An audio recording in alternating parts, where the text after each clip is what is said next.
Chapter 12. Fever Beneath the Skin.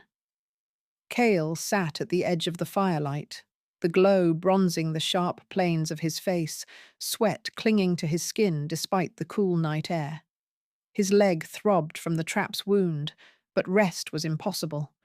Not while she lingered in the shadows, Lysira. Every breath he took felt like it belonged to her. She had touched him, no, saved him.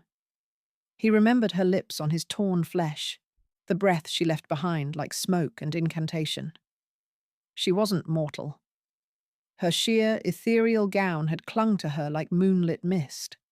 Her skin pale, her long silver hair rippling behind her like it carried its own wind. Small, delicate horns crowned her brow, otherworldly and beautiful. And now she haunted him, not as a threat, but as a longing. His body ached, not from pain, but need. A slow, crawling hunger that pulsed beneath the fever burning through his chest. He whispered into the night, "Lysira, come to me." No answer, only the wind, warm on his cheek like a breath. He dropped his head into his hands, trying to suppress the vivid images she conjured in him. Her hands ghosting down his chest, her mouth brushing the hollow of his throat, the heat curling low and urgent in his gut. He didn't understand what she was, or what he was becoming beneath her presence. But he wanted her, and that terrified him more than the silence of the forest ever could.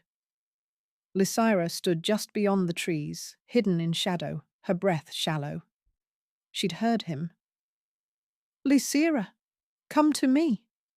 Her name from his lips left a wound she couldn't see but couldn't stop bleeding. She shouldn't have returned. But she had, again and again, drawn to him by some force she didn't understand. She watched him now, golden in the firelight, his jaw clenched, hands trembling. His pain thrummed in her veins like music, grief, courage, doubt. He was not like the others, and yet he was still human. She should fear him, hate him, but instead she ached. Her thighs pressed together involuntarily, heat coiling deep inside. It was unbearable the way he'd marked her, unintentionally. She had healed him, marked him with her power. But he had marked her too, somehow.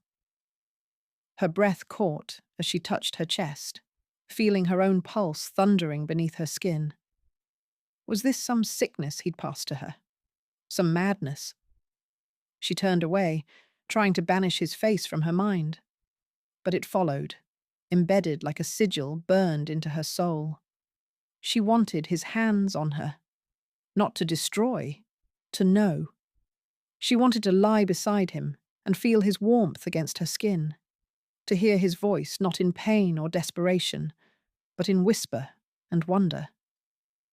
This was not how it was meant to be, she hissed, fingernails biting her palm.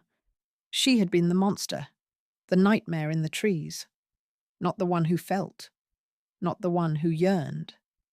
And yet, here she was, aching for a mortal who had called to her with reverence in his voice, one who had seen her not as a beast, but as a woman.